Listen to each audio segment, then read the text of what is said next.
Hello, everybody. Welcome back to the Glory Glory Man United podcast. I'm your host, as always, Kyle Quinn. And joining me today is Chris Nugent for the first time since last season. How's it going, Chris? Not too bad, Kai. Not too bad. Pleasure to be on as always. Thanks for having me back on again, mate. Yep. Looking forward to chatting as always.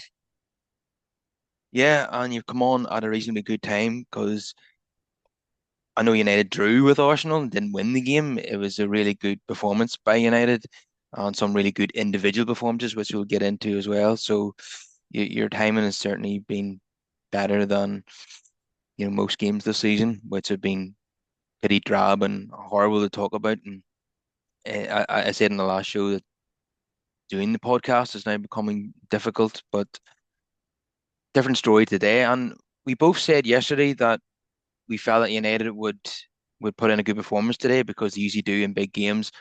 And I don't just think it's down to attitude; it's also a team that's comfortable in playing in a low block and playing on the counter attack. And we saw that again today, didn't we? 100%. You're absolutely right, Kyle. Yeah, exactly. As you say, we chatted about it offline yesterday, and yeah, United do turn up in these games, but as you pointed out, it's not just about attitude and getting up for the big games. It's actually the fact that the style of play against teams who like to dominate possession actually suits the players that we have at the moment. Whether that's supposed to be the system or not, it's another thing, but it suits the players. So yeah, and again, today proved that we actually played pretty well. And maybe I'm a good luck charm as well, Kyle. So maybe you need to line me up for more podcasts, so we'll make it more good results. Who knows? Yeah, we absolutely do. We need to have you on every week Exactly. Yeah. Twice a week, just to be sure. to make sure you're on for the Europa League games as well, so we get to Bilbao and win that trophy. Uh, Absolutely, absolutely. so let's get straight to it. The biggest talking point of the whole match, from a United point of view, is that free kick from Bruno Fernandes. He scored. He went for a few years there without scoring a free kick. Now he scored two in 2 weeks. It, Unbelievable. it was a superb strike, and Raya left a big gap. And a player who has quality will find that gap, and he absolutely did, Chris. 100%, 100%. It was interesting on the commentary. I think it was Gary Neville had said, yeah, there's quality in Bruno's free kicks. You never know what he might do here. And I thought, oh well, you never know. Chance might be slim, but you never know. But what a strike it was. The guys in the Sky Sports studio were trying to figure out even how he got it to dip the way it did. It was kind of a wee bit reminiscent of the old Ronaldo style free kicks where they just kind of dip really quick. But yeah, it was odd. And I think it was Paul Merson, understandably being an Arsenal fan, was more focusing on the keeper rather than on the strike. It was an absolutely wonderful strike. But yeah, the keeper was a bit odd his position there. He really, really left himself a long way to go. But fair play to Fernandez, he absolutely made the most of that. You still have to strike the ball, you have to get over the wall and get it back down, and he did. Absolutely superb. Yeah, it just shows the quality that he has. And even I think you mentioned this to me during the game. Even Roy Keane had to admit it was a good one after giving a bit of grief last week. So yeah, yeah, brilliant, brilliant free kick. Yeah, and I think the Arsenal wall was more than 11 yards away from the ball, which is a bit strange. So they made a number of mistakes there, and they didn't take a step forward whenever he was, taking it, whenever he was striking Exactly. the ball. Whereas United did that when Odegaard had a free kick. They took a step forward and jumped, and they blocked Yep. it. I think it hit Casemiro's head. So Arsenal made a couple of mistakes there, but we don't care about that. It was another superb free kick from Bruno to match the one that he scored at Everton 2 weeks ago. And Bruno now has 11 goals and 13 assists. So once again, he's Man United talisman, isn't he, Chris? He really is. He definitely is. And, I know Keane gave him a bit of grief for recently. And I know that I said to you that I can see certain things in that I would agree with. But in terms of talent, I mean, the guy's absolutely talented. And he does pop up, often when we need him. And like say, that bit of quality today was just first class. I mean, he really is a top class player. I mean, he makes it look easy in fairness, like all the really, really good players do. He looks like he's not having to bust himself, and that quality's just there, and everything that he does. And that free kick was just another example of how good he is. Yeah, he's brilliant. He really is. Yeah, he's playing a deeper role today, and his work rate was absolutely immense as well as it is always, and he's always available too. That's what I love about him, is that he's never injured. Right. Um, I mean, you could count in one hand the number of games that he's missed through injury at United. It might be one or two in 5 years, which is remarkable, really. Yeah, you're Um, right. I forgot about that. You're absolutely right. That and given the injury records that we've had over the last number of years, players that we've signed, you've been really excited about, and then they immediately seem to get injured. It just seems like awful luck. But you're right. You wonder is it really what's it down to? But Fernandez, yeah, for whatever reason, maybe just looks after himself. Maybe he knows how to avoid tackles where he's going to get injured. Don't know what it is, but yeah, his injury record's superb, and that's just yeah, it's another part of what makes him so great for sure. and you see when other United players go down, I'm thinking, oh no, he's in another injury. He's going to go off, have to be replaced. See when Bruno goes down, he's he's feeling his leg. I'm thinking he's going to play on, and he's going to play the next game. So I'm never Yeah. worried when he goes down because I just know that he just nothing's going to keep him. Like he could break his leg and he'll play the next game. That's just the type of Mhm. guy He'll that he find a is. way. And you're totally right. He is like that. No, it is. You have to love that about him. Like he just wants to cover every blade of grass. He wants to play all the time. Yeah, I love that about him. Yeah, no two ways about that. And you mentioned there are so many injury prone players at United, and Luke Shaw joined United 5.5 years before Bruno Fernandes, and Bruno has nearly made as many appearances as Luke Shaw. That's absolutely absurd, isn't it? It is absolutely absurd. I didn't realize that. That is an unbelievable statistic. Like, what does that say about Luke Shaw? How injury prone he is? And that's the thing. A player who's injury prone, you may as well not assign him. All you're doing is taking up space on the wage bill, and you're not getting anything out of it at all. And that's happened to us so many times the last few years, and it has always been a thing that frustrated me massively. Is I can't remember the last time when we really had. If you look at the squad, the players that we have, when was the last time we actually had all our best players in every position actually fit and able to play? It's rare, and that's the difference when you look at the likes of clubs that have been doing well, like City and Liverpool and stuff. They have a good starting 11, and that starting 11 9 times out of 10 is fit, and that's the reason why they're able to go on to push for winning league champions and stuff. We're nearly always trying to make do it for at least one position or two positions every time, where somebody has to come in who's not really the first choice, and you're kind of hoping that the understudy will rise to the occasion. That's just, what you can't really, you're never going to win things in that way. You know what I mean? And it makes a mockery of your recruitment because, you're even if you do all the right things and recruit all the right players, if then they're not even fit to play, you may as well not have recruited them at all. So it is definitely something that frustrates me massively. And I'm sure it's frustrated managers at United over recent years that they buy players and then the guys aren't fit and then they may as well not have them. And they literally don't have them. So yeah, it's definitely something that's not helpful. Yeah, Shaw and Mount have been particularly guilty of being injured all the time. I think with Luke Shaw, he had a double leg break against PSV, and don't think his body has really recovered from that, really. And Yeah, that's then a fair point. United should have done their due diligence on Mason Mount. He beat the year before he signed for United that season at Chelsea. He played about 5 games. United should never have went near him on that basis. And so You're the, right. the club has to take responsibility for that. Um, Absolutely. Absolutely. And it's not the first time either. We've seen it in recent years, even with Bastian Schweinsteiger as well, and other, not in semi recent years, other players, over the last sort of decade or so who have, clearly been ready, they're done or their injury records have been poor and clubs are happy to offload them. And we thought we were getting a wonderful player based on their name or what they've done previously, but actually all we were buying was a player who was ready nearly to retire or certainly very injury prone. And we've had that happen to us a few times and you're right, Mason Mount. Unfortunately, he seems to be another one of those. I liked him. I like again like what he did when he was fit at Chelsea. But yeah, he hasn't yeah, really done and anything for us. I think Amorim likes him as a player as well. He started him in He Manchester does. Derby, so that tells you how much faith he has in him. But in that very game, he got injured again, typically, which is very frustrating, and he hasn't played since, and that's what 3 months ago now. But Bruno Fernandes is of course the absolute opposite of that, and he's always available.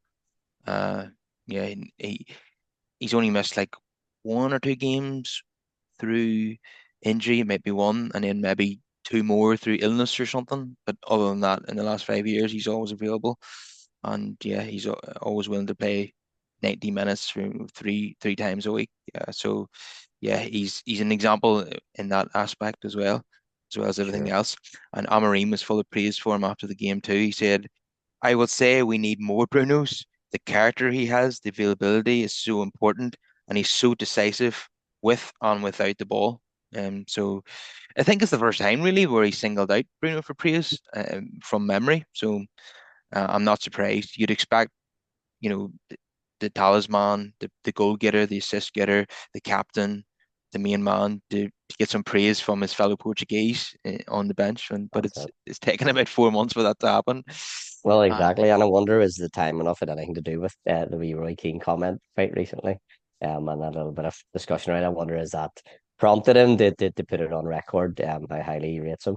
Don't know. I wouldn't be surprised. I do get the feeling, and you do hear at times that it's the things that ex United pundits say do seem to filter through to the current squad, and the manager mhm. they do seem to think about it. Well, and then not least, yeah, the Well, journalist put it I, to, but what Rain Rooney said to Amarim the other week. So I mean, they definitely do, take. So I wouldn't be surprised if that was a kind of a indirect response to Roy Keane in some way. Yeah, and you seen the host of the show today at halftime going straight to Roy Keane for his reaction to the free kick.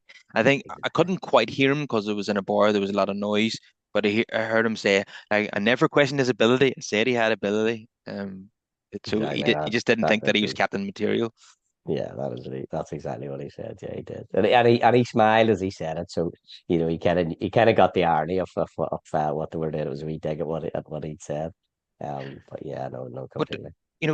Keane might have done Bruno a favour by saying that. That might have given him extra motivation in recent weeks, as well. Absolutely, yeah, yeah, 100% agree.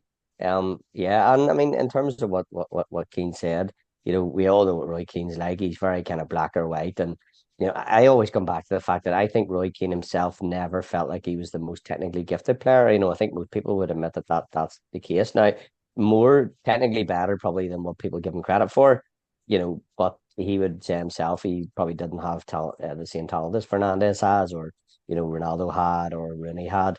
So in his mind, he had to make up for that with 110% effort. And I think he always looks at players and thinks, if you can give 110% effort like I did, and you've got more ability than me, you will be a world beater. And he sees it like Ronaldo who did that, and Rooney's the same. And I think he just thinks it's maybe a waste when players have more talent than he had, but don't give the effort that he give. And I think that's where he always goes to that effort thing. And I think maybe that's where and Fernandez is yeah, it's maybe other things as well. In terms of him thinking that he's the man who should be leading and dragging the squad from the position that they're in now. Like you said, Cal, and you're totally right. The team that he has around him and the structure he has around him, Fernandez, this isn't comparable to the structure and the players that Keane had around him. So I don't think it's a kind of a fair comparison in some ways. Yeah, but his talent is even Keane hasn't questioned his talent. In fairness, Yeah, I don't think there's anything wrong with his effort either. Maybe he just doesn't think that he's much of a leader on the pitch, or yeah, I, exactly. I I'm not really sure what he was trying to say because he just completely lost the plot in the end, and it's, In the end, from yeah, the from the first word, I know exactly. And the more Ian Wright tried to defend him, the more it wound him up. yeah, yeah, made for good television, but I don't Exactly. really didn't really agree with it, to be honest. There's nobody else in the squad who could give the captain's armband to anyway. So yeah, and Keane had the privilege of playing with so many stars, whereas Bruno's on his own. So I, Exactly. I kind of sympathise with Bruno in that Yeah. respect. No, Um, I 100%. I have to One admire hundred his percent. loyalty as well, because in my opinion, he could be playing for Real Madrid or Bayern Munich right now, and here he is playing in the bottom half of the Premier League. You know, No, you're right. You're totally right. You made that point the other day, and I agree with you, Kyle. Exactly. People forget that. I guess as United fans, we always look at United and always think, oh, United's Man United, you should be privileged to play for Man United and all these kind of things, because that's how we feel, as fans and supporters. We feel like, oh, there's nothing better than Man United. But you look at people like Fernandez and others who didn't grow up supporting Manchester United, yeah, okay, they respected Manchester United and all that, for what they were winning, but like, they don't have to have that loyalty that and that we have. So actually, you're right. He's got talent to play at technically better clubs than Man United right now, but he's staying put. So we'll have to be thankful in some ways. You're absolutely right about that. Yeah, I think it was Samuel Luckhurst who said that Bruno is going to be a comparable captain to Brian Robson because he also played in an era where there wasn't much success. Okay, in the end, at the very end of his United career, Brian Robson won two Premier Leagues, but he played, at the club for most of the 80s, and United only won like the odd FA Cup, and that was it. A bit like now. So I'm hoping at the very end of Bruno's career too that he picks up a Premier League or two. That would be great, Hope you're but right. we're a long way Yeah, off you're that at right. the moment now. Yeah, we are big time. I mean, the table doesn't lie, that's the thing at the end of the day is, a league is a marathon, not a sprint, and that's where you always say, cup, you can pick up cups when you're not playing particularly well because you can play well on one-off nights and occasions and all that, and we've seen that. But league tables don't lie; they're a marathon, and the point is that they do sort out the wheat from the chaff. And at the minute, where we are, our position is where we deserve to be. Nobody can say, oh, we've had bad luck with this or that or the other. Yeah, okay, some injuries maybe as we talked about, but beyond that, we are where we should be. Um, and I think in ways, and I think you and I were chatting about this too, is that again, as fans, not saying that they do this within the club or the manager does this, but we're always thinking, oh, we should just be, this, transfer window or two away from being phenomenal again because we're Man United. But actually, we need to be more realistic and say we are where we are where we deserve to be, and we've got a long way to go, and we need to be patient and say, right, what needs to be done to get this back to where we feel we should be, because we're not knocking the door of the top four, we're not knocking the door of we're only a couple of players away from challenging for league. We're absolutely not. We're miles away from that. And we do, unfortunately, I think need to just accept that and be a wee bit patient at least. We're not even knocking on the door of the top half, never mind the top four. I know, I know. Exactly. Yeah, exactly. But despite that, there were a lot of good individual performances today, and one of those was Mazrahi. I thought he was as a defender, he was taking the game to Arsenal in the second half and nearly created the winner at the very end. He pulled the ball back to Bruno Fernandes, who saved by Raya, and I thought Toby Collier was going to nod it in, but it was somehow stayed out. It was, and United, I thought at the start of the second half as well, really turned it up a notch and created a few chances. Mazrahi again had a chance, saved by Raya with his foot. And Hoyland had a big chance as well. He was tackled by Declan Rice. Oh, he was too hesitant there. He's a man really short of confidence. It would have been interesting if the manager had brought on Cheeto instead of Hoyland, and Cheeto got that opportunity. Would he have scored? I would have loved to have seen that.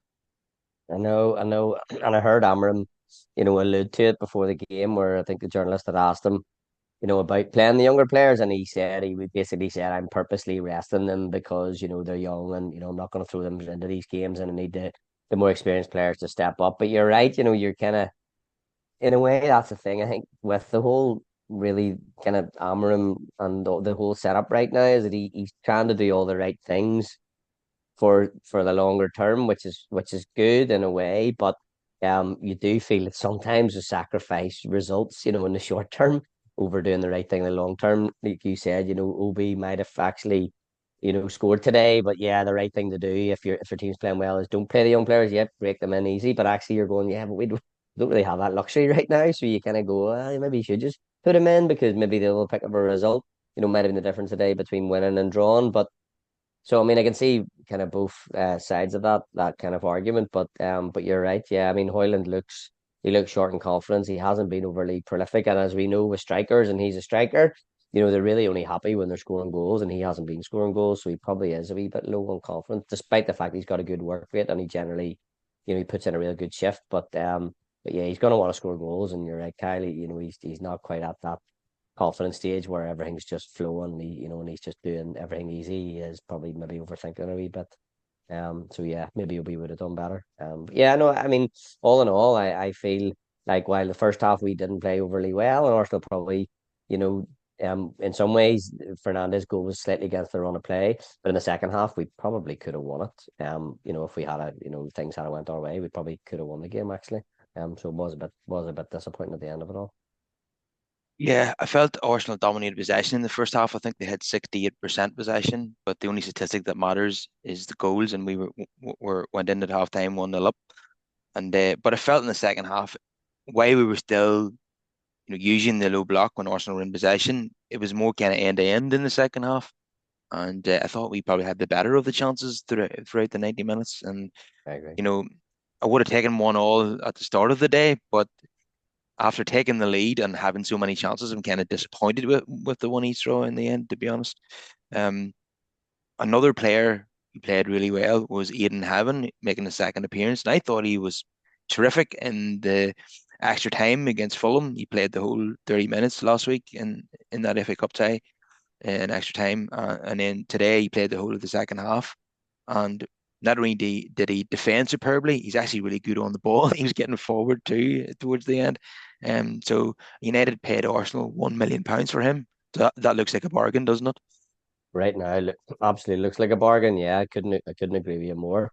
I mean, yeah, saying there about young lads coming in, and it's it kind of that became through necessity rather than by Amarim's sort of choice, but actually it forced his hand to do what he'd said that he didn't want to do, as we just mentioned. He was saying about not putting the young players in, but actually, when he put Heaven in, he really coped really well, and like you said, Kylie, he had a great game. So it kind of in a way leans itself coming back to point from earlier on that actually there probably is more to be gained from playing some of those young players, but again, I can see why Amarim's not doing it. But yeah, Heaven was great, and like you said there, no the irony not lost on the fact it was Arsenal that he came from and paid diddly squat for him really, and he looks like he could turn out to be a great player. So yeah, I was impressed with him and the other night as well. Yeah, I think the problem at Arsenal was that their centre back pairing is absolute. They're never going to be dropped because they've been playing so well for a number of seasons.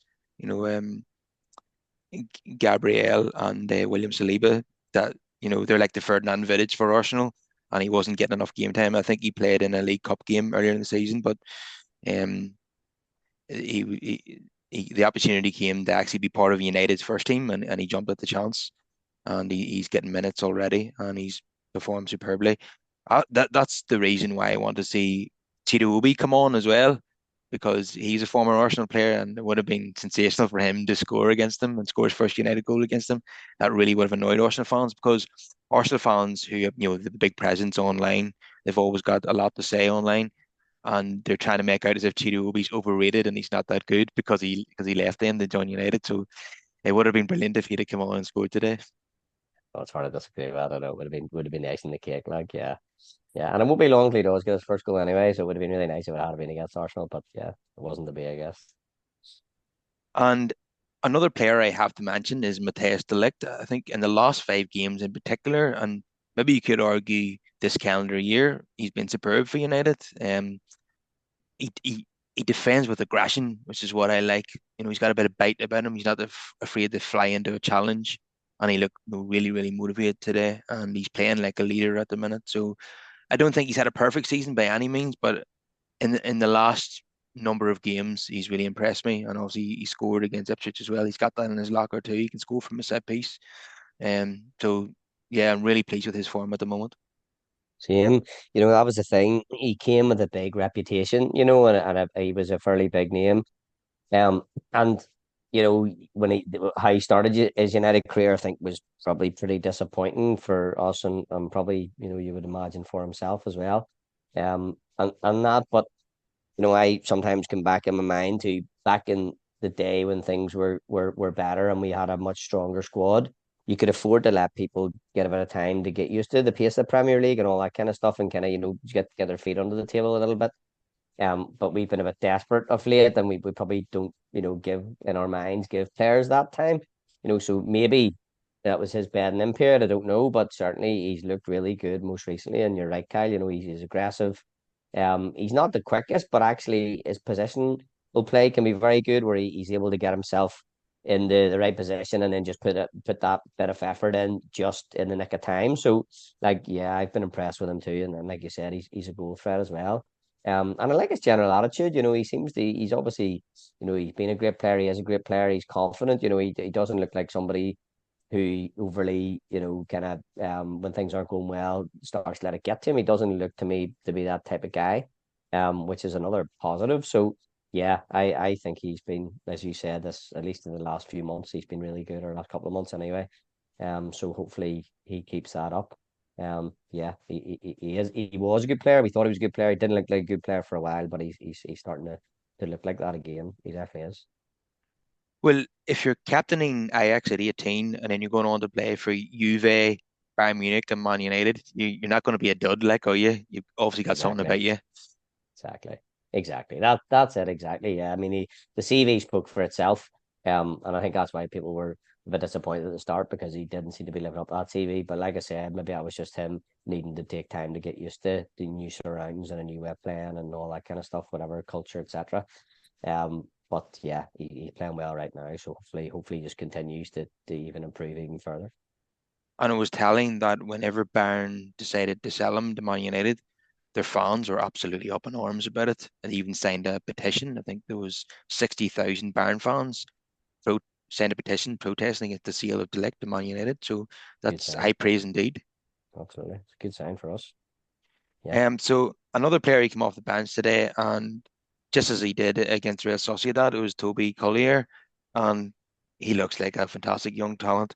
Not just defensively, because he's a defensive midfielder, but he looks really slick on the ball as well. And he created a chance today for Hoyland.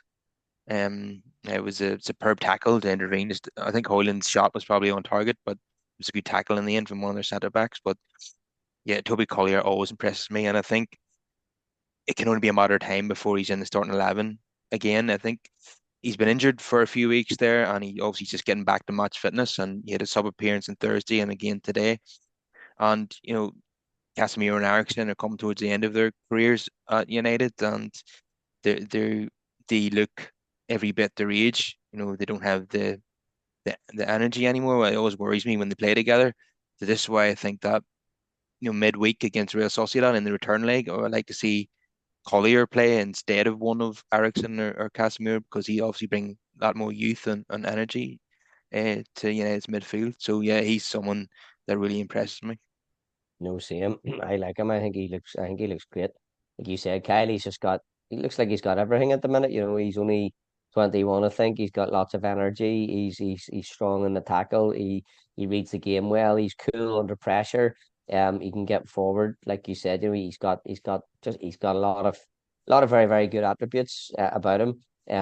Yeah, very, very, very interesting to watch. Yeah, I don't want to, not saying making comparisons exactly, but people talked a few years ago about us needing somebody like Declan Rice. He doesn't look, not saying he's at that level yet by any means, but he looks to be in that kind of mold. An intelligent footballer who's very good on the ball, reads the game really well, and also you know not afraid to kind of get stuck in whenever he needs to.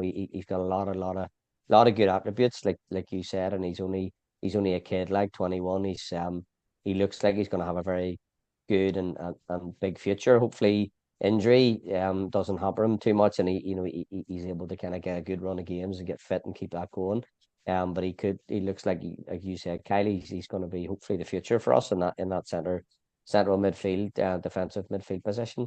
So it'll be interesting just to see again how Amarim handles him, and whether he does, as you said there, whether he recognizes that and and gives him more starts whenever he's required, or will he keep sort of shielding him a wee bit. But he's older than some of those other lads we talked about earlier, so he's definitely more experienced already. So yeah, you would hope that he does get more games. And against Sociedad, I agree with you. I mean, I think that's obviously absolutely must win.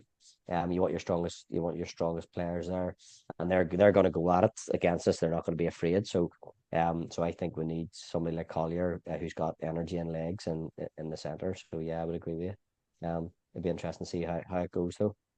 Yeah, he's just getting better and better. Every time I see him, I'm more impressed with him.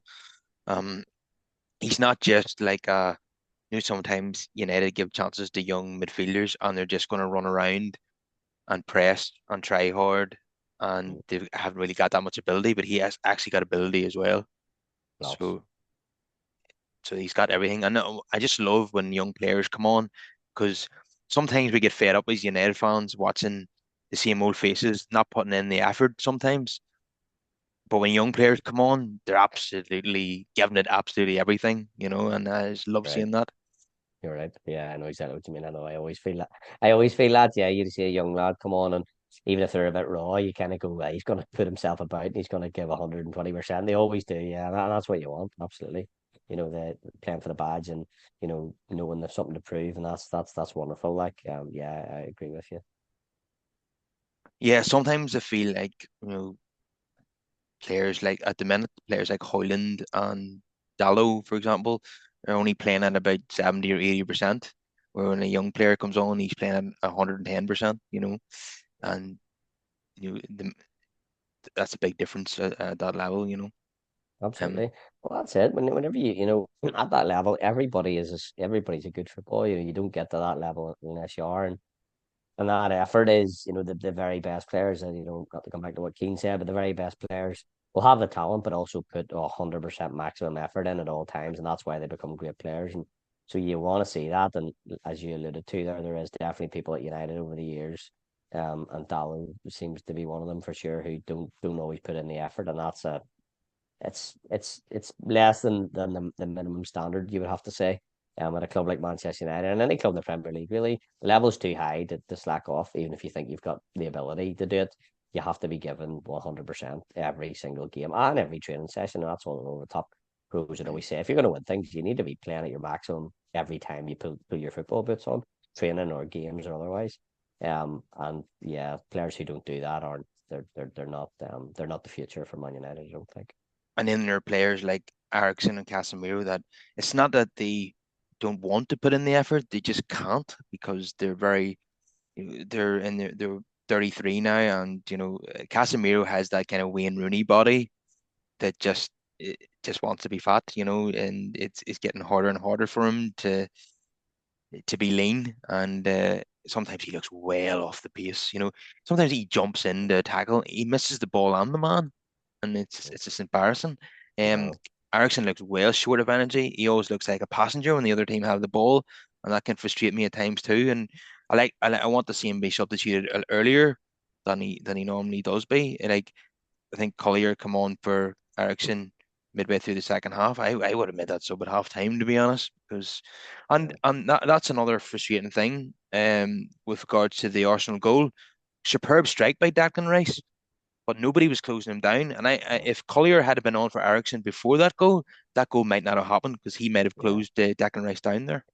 I think you're right. I do agree with you. He had way too much space for a guy who can strike the ball that well.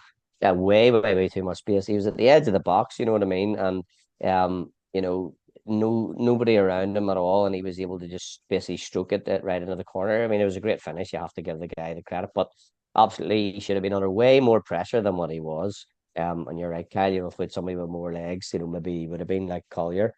I mean, the thing is, just talking about effort, I think what we have to say is that what you're saying there really is that players who can't give any more, they are still giving 100% of their effort. And that is all that you can ask for. So, Ericsson and Casemiro probably are still giving their best. It's just that their best is no longer, physically what you'd want in that position. So it's hard to be too critical. The person you'd have to criticize there probably is the manager, as you said, because it's not those guys aren't giving their best. It's that they shouldn't really be put in that position where their best isn't going to be enough to begin with, and that's probably the problem. So yeah, you make a good point. Collier coming on earlier, may have been the difference. So yeah, I think your point's a fair one. Yeah, straight after the game, I said if Collier had have come on for Ericsson before Arsenal scored, and if Tito Obi had come on instead of Hoyland, we might have been looking at a 2-1 victory here rather than a 1-each draw or a 1-0 win. I felt that would have been the difference between drawing and losing, but it's all hypothetical, really. It's just my Oh, opinion. that's it. It's not a guarantee, but those are the subs that I would have made. I think the manager today, I didn't expect to see too many youngsters. Of course, the Aiden having substitution was enforced because Laniero got injured in the first half, but I didn't expect to see the many of the youngsters come on today. I thought he would play Chidobe ahead of Hoyland though, because of Hoyland's form is so terrible. But he went for Hoyland instead, and I knew that Casemiro wasn't going to come off because that meant he would have had to give a debut to Jack Moorhouse or Jack Fletcher against Arsenal. I just think knowing knowing what I know about Amorim so far, I just knew that he wasn't going to do that. But Casemiro, for I know he's been poor um pretty much after his first season at United. You know what he actually said recently in an interview? I think it was with the Brazilian channel or something. He did the interview in Portuguese, but it's been translated obviously. And he said that individually, the best season of his career was his first season at United. That's quite interesting, considering that he played for 10 years for Real Madrid and won all Mm, those trophies. But he felt from a personal point of view that was his best season. I suppose statistically, he scored quite a few goals that season and got assists, mm, and he was really good at going forward and defending for United. But unfortunately, that was when he peaked, and he's been kind of declining ever since. Albeit today he bucked the trend today, and I noticed that he was winning a number of tackles, and the statistics back it up. Now, Statman Dave here says that Casemiro won 9 out of 10 tackles against Arsenal today. No player has won more in a Premier League match this season. So yeah, well, even you can't Casemiro argue had a with that. good game. Yeah, you can't argue with that. Absolutely, yeah. I think that's fair. Yeah, it's interesting. I wouldn't have thought that as a statistic that his best season individually was his first year at United. Like you say, given everything that he did for Real Madrid, you thought there's no way. But it's interesting that was the case. I mean, yeah, the Casemiro he's a good player, like you say. One thing I like about Casemiro, he's got it in his brain. It's just a shame that sometimes he doesn't have it in his legs, anymore. But you know that he's got it in his brain and his feet in the sense of, he's still intelligent. He still, knows how to move the ball around and all that. It's just that he doesn't quite have the legs to do all the defensive work that fortunately the Premier League doesn't just come at you when you're playing big teams, so-called big teams, whatever that means. But it's going to come at you every single week. You get tested every week. And that's where sometimes he struggles. But yeah, he certainly did well today. I'm just looking here on was it Flash Scores, giving some ratings, and he's the second highest rated according to them behind Euro is who they've rated the highest. So and that's interesting. I suppose with Fernandez shortly slightly behind the game, but yeah, obviously he definitely had a good game. So yeah, I mean. Yeah, like I said, he's a good player, but his best days are still, behind him. Which means that yeah, he's obviously not the future, but yeah, it's good. He had a good game today. Yeah, even players that are in decline and most weeks don't have an impact, they will have the odd game where they do have an impact, and I suppose that was Casemiro today. So I wouldn't want to be relying on him every week though. And he's only really playing because, Ugarte is injured, who apparently is going to be back for the Real Sociedad second leg, by the way. And Toby Collier's just coming back from injury. So Casemiro again is just playing out of necessity. I mean, we only have about 14 senior outfield players available at the moment. It's insane. Again, how many times do we talk about injury crisis at Man United? It's just every single season now. Mhm.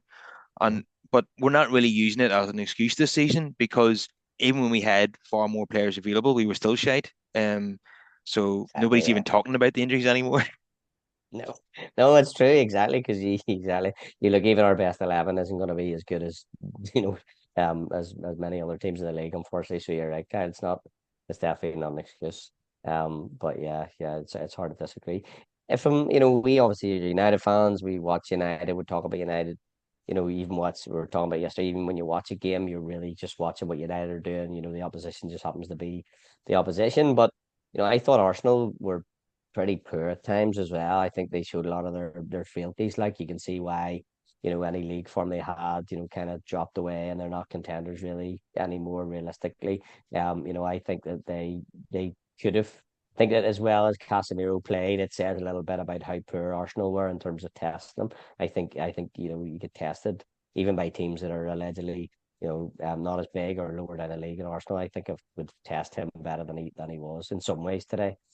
So I just guess to put that in there for a bit of balance, as I don't think Arsenal were particularly great at times, but yeah, that's it. I mean, Casemiro, like I said, he has the brain, he's got the feet, he just maybe doesn't have the legs and the agility that he used to have. But in the right circumstances, he shows, as you reminded us today, he's still is and always has been a top quality player. You just can't take that away from him, and it's it's that was clear again today. Yeah, Arsenal did not look like Premier League winners today. Playing No, against, no let's wonder. face it, a team who is just above the relegation zone really, and United probably had the better chances and should have won the game. I know Absolutely. they're missing Gabriel Jesus and Bakary Saka, who is their most important player. But that did not look like an Arsenal team who was going to challenge for the league. It's no wonder Liverpool are going to win it by a mile. Exactly. Um, and I have to say that whenever the day comes when Liverpool win the league or the day that they lift the trophy, if that maybe that those could be the same days or there could be two separate days, but on both of those occasions, I will not be watching any sport. I'll just be tuning out and maybe going to a cricket match that day or something and just The uh, avoiding. the, the World Tiddlywinks Championship Mm, normally comes to a culmination around that time of the season as well. Kyle, I might tune into it maybe. yeah, Exactly. I'll be the yeah, same. And the phone will probably be switched off as well because there'll be too many social media posts and friends who are Liverpool fans, shall we say, wanting to rub our noses in it. So yeah, good time yeah, to switch the phone off. yeah, and delete all the apps and just watch the World Snooker Championship or something. Just just Exactly. just avoid them like the plague. But Exactly. I suppose if it was going to happen, this is the best way for it to happen. We knew at Christmas that they were going to win the league, so we've had time to prepare ourselves mentally for it. If they'd have won the league on the last day of the season by scoring a last minute winner, that's really hard to take. But Yeah. we know it's going to happen, so we're kind of just got used to the idea now, haven't we? Completely, yeah. And the thing is, the gulf at the minute between United and Liverpool is so great that I'm sure even Liverpool fans, as much as they're getting plenty of satisfaction out of it, even for them, it must be have got a wee bit boring at this point. Where they're not getting the satisfaction, like you said, of say Liverpool United fighting it out in the last day of the season and then Liverpool come out on top. Well, that's really satisfying for them. We're so far behind that, we're so far in the rear view mirror at the minute. They're not getting that satisfaction really, you know what I mean? We're not pushing them. So yeah, I agree with you, Kyle. I mean, if it has to happen, it's the way it's going to I happen. know.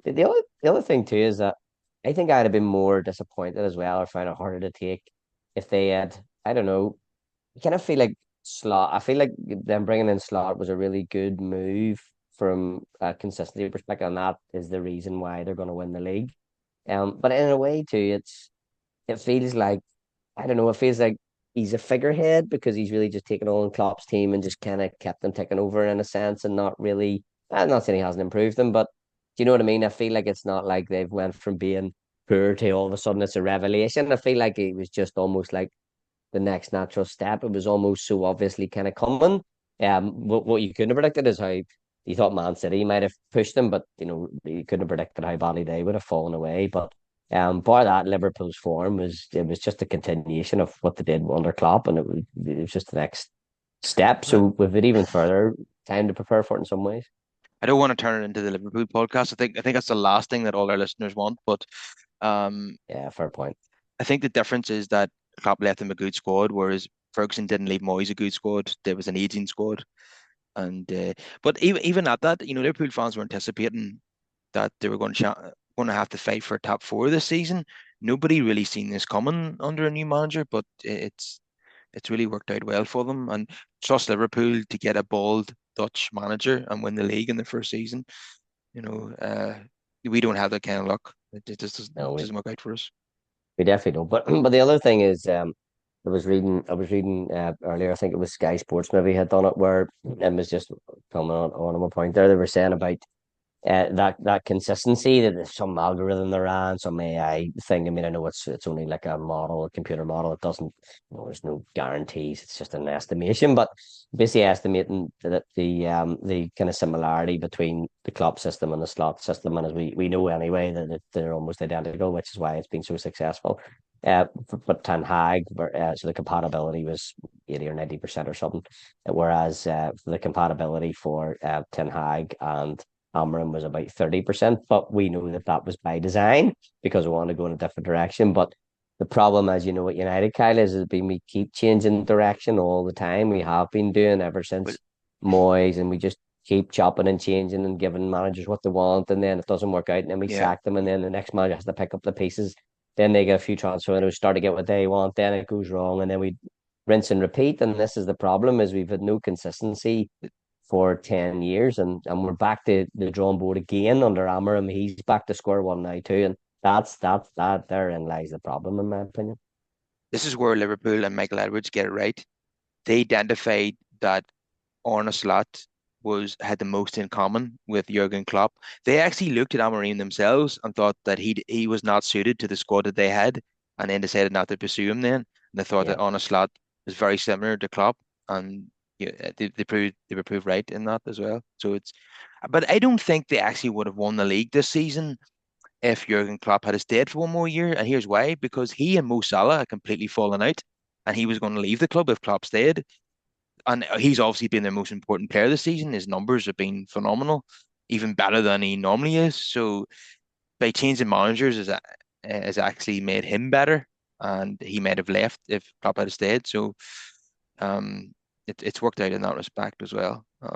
So yeah, you're right. And I remember when Klopp announced he was leaving, it was the timing and the way it went about seemed odd, almost seemed a bit knee jerk, and maybe it was that relationship between him and Salah. Maybe that was the final straw for him. But I got the he talked about almost it being mentally drained, nearly, as if he needed a break, and I wasn't expecting that. I kind of thought he would have wanted to go out on a high and almost missing it, but it sounded like he was ready for the step away when he did, and maybe that relationship with Salah, maybe that was part of the reason for that. So like you said, yeah, I agree. I think he himself knew that actually his presence around the club was going to start to become a negative presence, and he felt negative about it, and I think that's probably why he stepped away when he did. But like you said, this is not the Liverpool FC podcast, so I'm not going to talk yeah, anymore about Liverpool. But in terms of bringing it back to United, that is it. I feel like we are again completely back to the drawing board. Going with a brand new system that's 3-4-3. It's very clear the players we have aren't really suited to it. Tactically or within their own kind of natural ways of playing, shall we say. So we're at a point again where it's going to take a few transfer windows to clear out the squad, the people that don't suit, and get the ones in that do. And it's another rebuild job. And that's kind of where it's at. And you just want to see bits of progress. The big question, as we talked about you and I personally before, Kyle, is how far do we slip before Amarim has to start giving a little bit of his principles away just in the name of pragmatism to get a few results, just because um the system isn't really working, overall, in terms of the squad isn't ready to work with it. Not saying the system won't work, but you well, know, so yeah, I think it's an interesting question. he did an interview with Sky Sports, to preview this game, and he thinks that the players. He says maybe it's not obvious to everybody else, but he feels that in training and in games as well, that the players are improving and adapting more to his system. But there might be just we incremental improvements that we were not really noticing, as the audience, but he's noticing it as the coach. But yeah, and we've had 3-1 East draws in a row, so no defeats. So in the last three games, so it's, Standard we're just outstanding at the moment. Yeah. undefeated. I mean, what can you say? Do you know what I mean? And Undefeated, yeah. and by the way, the only undefeated team in Europe this season, across the three competitions, the Champions League, the Europa League, and the Europa Conference League, Man United, the only unbeaten team in the European competition this season. Okay, well, that is an interesting stat. It does, yeah. I guess it speaks to the progress in some way, shape, or form. Because Um, yeah, I think that he's got knowledge of kind of European football more than the Premier League, it seems, and maybe the system works better in Europe, and maybe the opposition isn't as strong either. And uh, Real Sociedad, for example, are a mid-table team in Spain, and I would say mid-table in Spain is weaker than mid-table in England, and they're in a bad run of form too. And yeah, this is why we could have won that game as well away from home. So the opposition isn't great. And I mean, who are we playing in the group stages? They were playing, Steaua Bucharest. They're playing, you know, Victoria Pilsen and teams like that. These are not Premier League standard teams. So maybe that's why we're doing better in the Europa League. no, I think you're right. I think that is it. I think there's a tendency. I don't think it happens outside England, but I do, in the kind of, Britain and Ireland, I do think maybe because we watch the Premier League all the time, and you're used to even, the names of the clubs in the Premier League that aren't, traditionally names of teams that won Champions Leagues, European Cups, and all that in the past. You make an assumption that actually, the lower, sort of low teams in the lower half of the league aren't maybe as strong as teams mid-table or closer to the top of the league in other kind of competitions or other leagues. But actually, I would say you're right. Kind of the level is so high in the Premier League, that actually, in some ways, teams who are, higher up in other leagues actually are not as good, as some of the lower, sort of position teams in the Premier League, because the standard Premier League itself is just higher in general. So, and I think that is known in other areas of Europe, hence why we're able to attract all the a lot of the best players, the best managers, because they all know the levels high. We're probably just slightly spoiled, and we watch it every week, and you don't realize just how probably good it is. But in terms of the system, again, I was reading earlier that, the 3-4 kind of three system in terms of Premier League titles, it's only there's only one team who's ever won, the Premier League title playing that way. I'm sure you know exactly who that is. Chelsea and Um, Antonio Conte. exactly. So it's not as if it's a system that has been known to be highly successful all the time in the Premier League in the past. So it'll be interesting to see if, and seems to be Amarim's plan, obviously, is does that plan, if he sees it through to its Or, ultimate conclusion, does that become the one that wins us the league again? Not or, there's no guarantee, I don't think. or as he calls it, my idea. He calls it. Mm. Um, but yeah, they brought him in. They knew his style of football and his formation, and they're going to have Yeah, to get the players in to fit that system. Otherwise, what was the point in bringing them in? They've also got Dorgu over the line who fits the system perfectly. Obviously suspended in the Premier League at the moment for that wild challenge against Ipswich. that's a Um, shocker, to be fair. it was I couldn't believe they took so long to produce the red card. No, But I actually almost had to cover my eyes at times watching it. It reminded me of some of the worst leg breaks that I've ever seen. And it was, I think the only reason that he didn't snap his leg in half is because his leg didn't actually plant, his foot didn't plant into the ground. It didn't, if his foot plants, he yeah, Dorgu straight through his leg like butter, like a hot yeah, knife through butter, and it snapped. That the only saving grace was his leg actually moved with the momentum of yeah. Dorgu's tackle. Otherwise, that's a leg Unlike break. the Luke Shaw challenge from Hector Moreno, which I mentioned earlier. And just on that, it was a fascinating interview with Luke Shaw where he said that at one point he was told by doctors that he was in danger of losing his leg completely, and somehow he came back to play football at a very high level. So that's Yeah, for because play. He's apparently he very was lucky. having a number of clots in his leg because of the breakage, and it was horrific injuries for him to even play football at all after that. Never mind playing like a Euros final and score in it, and play for win cups with United, and United were second in the league at one stage under Mourinho and Solskjaer. For him to even get back to that level after that horrific injury where he nearly lost his leg is amazing. But Yeah, no, you're unfortunately, totally right. overall he's quite injury prone now, and it's not going to get better, with age. I think he turns 30 this summer, so yeah, he's one of those players. I think his career is probably going to come to an end quite prematurely, unfortunately. Yeah. And I think we've And you'll run have out. to say, overall, my feeling will be that he never quite fulfilled his potential. And it's a shame, man. You're right. The leg break was probably a big part of that. But like, I actually overall think Luke Shaw's a wonderfully talented footballer. I really do. I like a lot about him. I think he's magnificent.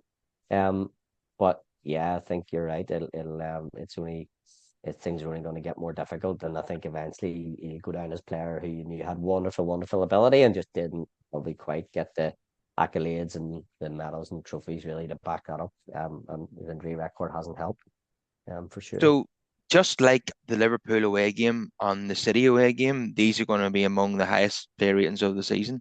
Well, like, to be honest, doing player ratings has become a bit of a chore this season because generally they're usually under five, for most players in most games. But today is one of those rare occasions where I think a number of players are going to get pretty decent scores. So Andrew Onana, who we always start with, I know he. I noticed today that he was coming off his line for corners and attacking the ball, and he done reasonably well at that. But he frustrated me again towards the end of the game by pushing the ball out to an Arsenal attacker who didn't finish the chance, albeit he was offside as well. But again, if he was onside there and the Arsenal player kept the shot on target, that was another goal from an error by Onana. I mean, He does it's that too often. It seems to be his default at times. It's not good. yeah, any goalkeeper with a shot, rule number one is to push the ball out to the side, out of play if possible. You do not push it Yeah. out in front of the striker for an easy tap in, and he does it Yeah. time and time again. I know. I know. I agree with you. I know. I agree. The latter, he's not able to hang on to the ball, but Yeah, he spills it out in front of him far too often. Like, and then the worst thing about that is that opposition players know that, and then they read it, so then they prepare for it, so they will follow shots up, waiting for him to spill it.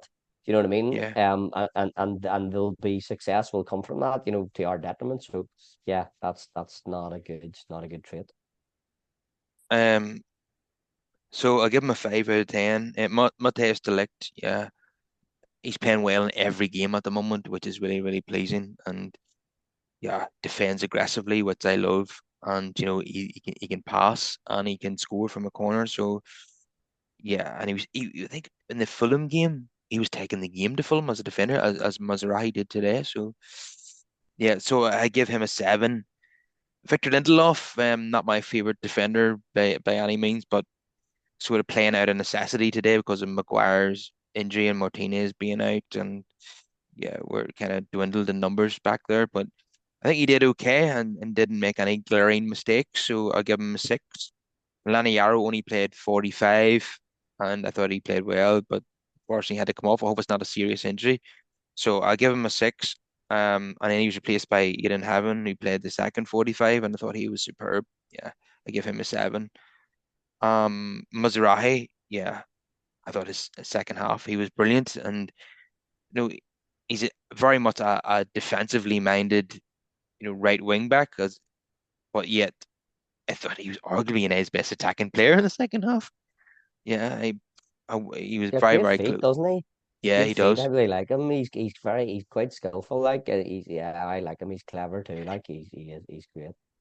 I think yeah, it was a home game in the Europa League where he danced around a couple of defenders and then crossed it into Hoyland, who scored.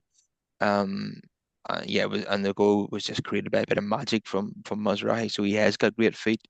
And today, yeah, he came so close to scoring himself. It was brilliant that United were attacking down the left hand side, and he was bursting down the right, and he was all, pass it to me, pass it to me. And, he knew that he was free at the back post, and he wanted to pass, and Love he it. so nearly scored. So I would give him an 8 out of 10 for his performance. Bruno, yeah, he's just, as I say, United talisman. He's coming up with the goods in every game at the moment, whether scoring or assisting, and he's on top form right now. And a shoe-in for the Samat Buzzy Player of the Year award again for the fourth time, I think. He's gotta be. He Yeah. has to be. Yeah.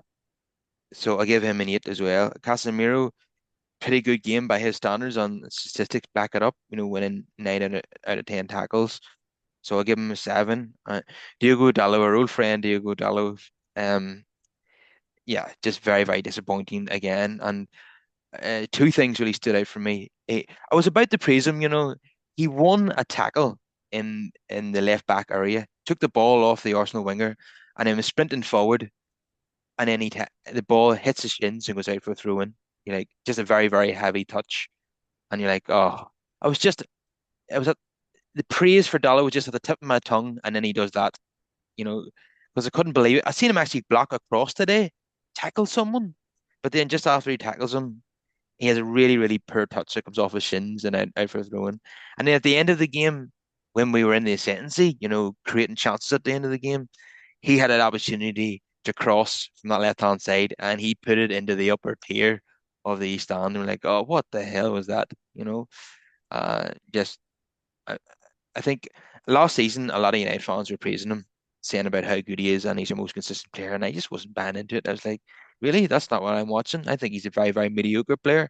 And this season, everybody's agreeing with me now that he's very, very mediocre, and needs sold. and he's poor week in and week out. I see fans ranting about him now on social media. I'm thinking, where was this last season? Finally people are on the same page as me. Yeah, so not impressed by Dallo at all, and I would give him a 4 out of 10. Um, Alejandro Garnacho, one of his better performances today, always a threat. I love how direct he is going at people. You know, so, sometimes his decision making isn't great. He's shooting when he should be passing, but today he was a constant threat against Arsenal. And you need to have if you go when you're playing in a low block, you need to have pace on the counter attack. To keep the Absolutely. opposition on their toes, and he certainly provided that. So I'll give him a Yeah. 7. Christian Eriksen, not very influential today. I thought as always, he's a passenger when United don't have the ball. We did have the ball an awful lot today, and he didn't create very much. So ineffectual really. So I'd say a 5. Joshua Zirkzee playing up front and struggled to really get into the game and struggled to really hold the ball up when the ball came his way. And I think he's probably better off playing a bit deeper. So I would give him a 5 as well. And Toby Collier, yeah, by another impressive cameo, and I would give him a 6. And it was he only played about 19 minutes overall. And Rasmus Hoyland, very, very poor again. He had a big opportunity when Declan Rice tackled him, but he should have shot before Rice got anywhere near him. It's easy because he's so low in confidence. He wanted to kind of tee himself up for the shot. He wasn't confident to take it on first time. Yeah, so disappointing again. I'm gonna give him a 4. So yeah, a lot of unusually high scores there today, and I felt it was a game which United should have won. And we have been talking yesterday about the summer transfer rumors that are really heating up now, and it seems as if United are after Matata, the Crystal Palace striker, who has 19 goals last season and 15 this season. And remember, that's a Palace team that only plays domestic football, so not an awful lot of games.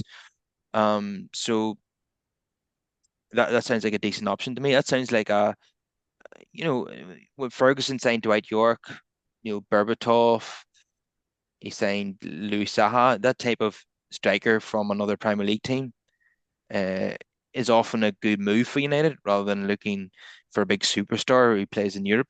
Sometimes for United that doesn't come off. So, and we're not going to be in the 80 million pound striker market. I don't think we're going to be paying the big money for Victor Osimhen or Benjamin Sesko. I think if we can get a striker who's banging them in the Premier League for 40 million, I think that represents good business. And he'll not get, because of his age, he'll be 28 this summer. He's not going to be getting in the way of the development of Cheetah Weaver and be a good mentor for Cheetah will be too. So I think that transfer would make a lot of sense. I agree with you. Like I think that's where we're at. And again, you and I were talking about this yesterday. And you think about the likes of Mason Mount, as you said there. How many times do we get excited by what seem like big or reasonably big name players who've got come with these reputations, and they let us down so frequently. Where you go that wasn't the right fit for the team, or that they weren't. It was the right player at the wrong time, or they're now injury prone or whatever it is, and you know 10 years ago, you would have said we're signing a striker from Crystal Palace. You might have, turned your nose and went, "Oh, we want the big name from Europe. We don't want this middle of the road guy from Crystal Palace." But actually, yeah, that's where we're at. I think that we need to be practical and not think about the big name signing or whatever. And Mateta's a good player, like you said, Kyle. He's in the top maybe 5 or 6 or something, in terms of goals this season. But that's not the only statistic, of course, to judge him on. But he's a talented striker. He's proven that he can score goals in the Premier League, given chances. Um, so I think he could be a good sign. And like you said, there's young lads there could learn from somebody like him who's a consummate professional, has a good record in the Premier League, has experienced and all that kind of stuff. And like I said, Amarim's trying to build a system. He's not looking for individuals. He's looking to build a system. And if he feels that Mateta is the kind of guy who can be that striker, sole striker in that 3-4-3 system, then I think it sounds like it makes sense. So yeah, it's one of the things you don't get excited as in you're not going, oh, wonderful, that's who I wanted to see. But I think that it could be a really good solid signing, and he could be somebody that actually turns out to be great for us. So yeah, I mean, I think it sounds like a good thing for sure. And it's not just I'm not just reading stats on thinking he's a good player. I've watched him quite a few times. I've seen him in person, scored twice at Old Trafford against United about 5 weeks ago, and he's a very very ruthless finisher. And I've seen him in other games, scoring goals from outside the box where he just uses his right foot, knock the ball away from the defender, and then he just absolutely rifles it home with his left foot right into the corner, Quality. giving the keeper no chance. I've seen him scoring headers, and against United, I think they were pullbacks by the winger, and he was in the right position, to tap the ball home. So, and he's very, very strong, physically strong as I well. was Like, going to say that he is strong. Yeah, exactly. and can hold the ball up as well. So he's kind of a late bloomer. He'd been at a few clubs before Crystal Palace in Europe and didn't have great goal scoring record, but he's came to the Premier League at about 25, and he's kind of really, really improved now. This season you'd probably expect him to get better. Is 19 from last season. He's on 15 at the moment in all competitions.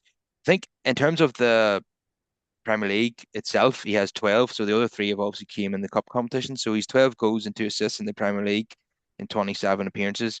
And ahead of him, there's actually 10 players, but um, they're all top quality players like Mo Salah, Erling Haaland, Alexander Isak, Chris Wood, Mbeumo, Cole Palmer, Ollie Watkins, Matthias Cunha, and and Justin Kluivert are ahead of him in the goal scoring charts in the Premier League. So those are all top quality forwards as well. So it doesn't mean that he's poor just because he's the 10th highest scorer in the league by any means. And Uh, that's remember he's playing for a team in the bottom half too. So yeah, so he's well used to playing for teams at the bottom half then, so that's another bonus. yeah. Except this one will probably be able to pay him a wee bit more, and he probably thinking that United ceiling is a lot higher than Crystal Palace. Exactly, exactly. Yeah, I'm just being I'm being cheeky about this. Yeah, no, you're right. I actually thought he was slightly higher up the goal scoring charts in terms of his position, but that doesn't change anything. Like you said, they're all absolutely top quality players. Above him, Yep. many of them playing with better players around them. And some of the best strikers in Europe in there too. Obviously, best goal scorers in Europe, like Holland and Salah and Palmer's been wonderful, particularly in the earlier part of the season. So yeah, he's in good company. Yeah, no, I mean, I think he seems like a solid sign. And like I said before, I remember saying it previously about Ten Hag's teams, and they didn't quite work out. But certainly Amram's trying to build a system. It's not just around individuals; it's around people who fit the system. And he clearly thinks that Mateta fits the system, and certainly, nobody can argue that he's a good player. So to me, I think he seems like a solid, hopefully a solid signing if it works out. And I think we really, really need a right wing back to fit into this system because we've already got we've got Dorgu at left wing back, and then Diego Leon will be coming in the summer as well. So that position looks like we've got at least two players for that. But in the right wing area, we're a bit short, and the favourite at the moment to come in is Giovanni Quinta, the player that played in that position for Sporting Lisbon under Amorim. That might be the one player that he takes out of his former team and brings to United, and he's still only 17, and so he's obviously you know, nowhere near his peak. He's got a lot of improvement to do, but I think by the sounds of it, Amorim's a big fan of the player and thinks that he'll fit that right wing back position perfectly. And obviously that he knows him already. He'll just fit into the system, uh, just like a jigsaw as well, because he'd be so used to it too. Yeah, And yeah, he looks like an exciting player. I think he's not like a defensively minded, wing back. He's very much an offensive wing back. So United fans will like to hear that too. And another position I think is key is the goalkeeper. I think we have to yeah, replace him. And yeah. I think so too. the name that's been linked is James Trafford, the Burnley goalkeeper. That might not sound too exciting, but I'm going to make it exciting for you, United fans. Um, He's played in a before this weekend anyway. I haven't looked at the stats since then. He played in a Burnley team that's played 35 games this season and kept 25 clean sheets, including 14 in a row, and they've only conceded 10 goals all season. So what about that, Chris? That's an amazing stat. I wasn't aware of that. That's an outstanding statistic. That's wonderful. And even you're playing for Burnley and in the Premier League. Very very high Well, level. And championship this season. sorry, Yeah. apologies, Championship. Yeah, yeah. But I mean, even still, that's pretty. It's a pretty good record. A very very good record. And yeah, again, one of those things. It's not about the big names, exciting names. Onana in some ways was a fairly exciting name at the time. When we signed him, he just played, I think, in a Champions League final, and we thought, oh, he great player playing in a great club, and yeah, I don't think he's really worked out very well at all. So yeah, no, I mean, I'd certainly, I've said this so many times in the past, Kyle. I don't know much about the profile of the keeper you're talking about, but I'm sick of hearing this. My one petty beef. I'm sick of hearing about how good or not good goalkeepers are with their feet. I'm sorry, but a goalkeeper's number one job is to prevent goals going in. And that to me is paramount. And unless you're already wonderful at that, forget about the rest. Forget about the rest.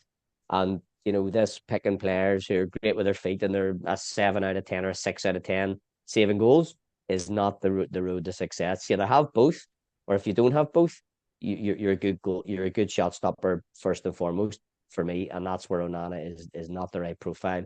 Never was. De Gea was criticised for not being good enough with his feet, but he was wonderful at stopping goals going in. Yeah, we know his head went a bit. He had a few mistakes in him, but overall, that was his strength. And to me, that trumps somebody who's good with their feet and they're not great at saving goals because that's what Onana seems to be. So if this guy is, and it sounds like he is wonderful at stopping goals going in, I don't care if he's not George Best with the ball at his feet.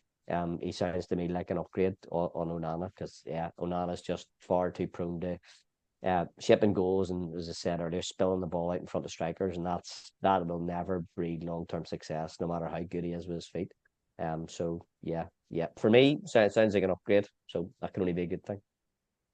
And to be honest, for a goalkeeper who's meant to be great with his feet, I haven't really seen it at Old Trafford in the last two seasons from Onana. And again today, Really, I thought he was all he like when he was playing the ball long, he was just hoofing it. There was nothing spectacular about Onana's passing today or any day.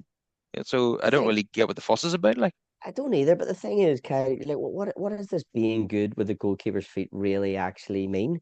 Does that mean you're expecting him to put in, Hollywood balls to a striker that he can finish in one go? Like that rarely happens, even with the wonderful people who are yeah, wonderful. Like, what does yeah, it mean? Does it mean they're able to take it around a striker? Well, you shouldn't really even need to do that. And if you do, it's a last ditch thing. Like, I just don't see oh, this is paramount. The modern play has to be great with their feet. As long as you can play the yeah. ball along the ground, out right or left to your what And I call it, your fullback, like that's all in my opinion should be required. the thing is with even Ederson, who's meant to be amazing with his feet, he gets an assist about once a season. You That's know, what I mean. it's, I don't really see why that skill is so necessary. Now, I don't either. you don't like De Gea. The thing with him is that sometimes he was trying to play the ball out to his fullback, and he's just shanking it into the crowd, and you're like, Yeah, you can't do that. You have to be a bit more about you than that. Like, but I agree. I agree. I don't think you should be expecting goalkeepers to get assists every week. Like, that's just absurd. But That's what I mean. you Yeah, just I need to be agree. decent passer of the ball. That's it. Exactly. If you're a 7 out of 10 with your feet or a 6.5 out of 10 with your feet, and a 9 out of 10 in preventing goals, give me that guy all day long over a guy who's an 8 out of 10 with his feet and a 6 out of 10 at preventing goals. No, And that's a road to no time. another thing about Onana is that he thinks he's a footballer, and he makes me nervous when the ball's at his feet. You're thinking, what's he going to do? He's very, very unpredictable. Is he going to try and nutmeg a striker or something here? Because that's the type of Uh, him. He's like Barthez, and that really worries yeah, me. So he doesn't fill me yeah, full of any confidence at all. no, I hate when the ball's played back to him because you're just thinking, oh no, please, just get rid I of agree it. with you. Just get rid of it.